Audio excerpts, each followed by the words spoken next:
Loba ezalaki nini? Na uti kotambula.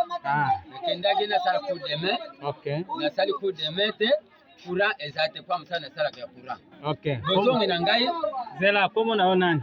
Komo na ngai Papa Constant. Okay. Okay. Bozongi na ngai ngana monite banda de bonhomme dikuna na yaki makolo mwaina zonga makolo izate. Ozalaki ko wita wapi ozoke wapi? Na wuti na de bonhomme kuna. Okay. Na avenue de Vérité. Okay. Na bando kete na pont. Okay. Tukita na kiti ngalo biteli kuna zali na 2000 fo na zwa kete ya gingasani pwana nini nake. Okay.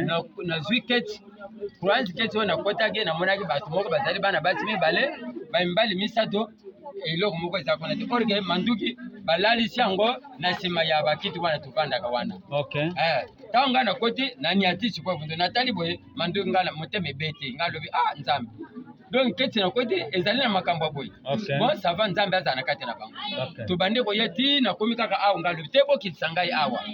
Boki sangai sikoy babandi ko panza biso makolo na bana basi wana mwana mwasi wana kutu abandai kulela parti ya Liberté. Okay. Il fallait qu'il ait Liberté so kaka na usoma nini pe na yebite. Okay. Ngabeleki singa ti na descendre ya bandar kwa to matotoka na aéroport.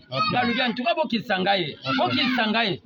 Naza papa na bino bokena ngai wapi. Okay. Donc siko moko atombuli ngabundu gale ma msuru wana lobite tika papa ale to bandi mwa mke abeti yo munduki wapi abeti nga ko mtio wana bundu ikona na mtu na bandi ko. Okay, wana oyo pota pota oyo babeti yo babeti nga na tio wana. Okay. Donc tanga na kiti nazwi siko peti mo bazali ko teka nani papier mouchoir bapesi nga papier mouchoir na bandi ko makila nzela ti eresi mape nazaki na ikote na sa nini na bombi pota wana soki na yoki makila bandi ko bema ngai ale na pangosi nazwi papier mouchoir na pangosi. Okay. Ti na ndenge na kote na ndako awa alo na bandi kulungula suki wana naza ya nzambe soki te.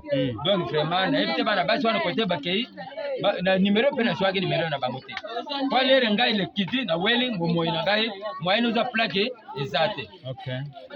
Maintenant mo keti yango kotaki na niveau ya wapi? Na de bonhomme. Ozo keti na niveau ya de bonhomme. Bonhomme. Ozo kende kote nini? Na yeki ngasani awa. Ozo yaki ngasani po ozo na ndako. Na zonga na ndako. Na zonga na ndako. Okay. Na wuti kotama na zonga na ndako. Okay. Na wana kutena mbisikati wana. Mena na kati ya keti wana apart yo moto kiti. Apart nga muda kende bana basi mibale batekeli kuna. Alors na ebite bakei wapi ba membango wapi. Kwa bebe bazokolenga ndenge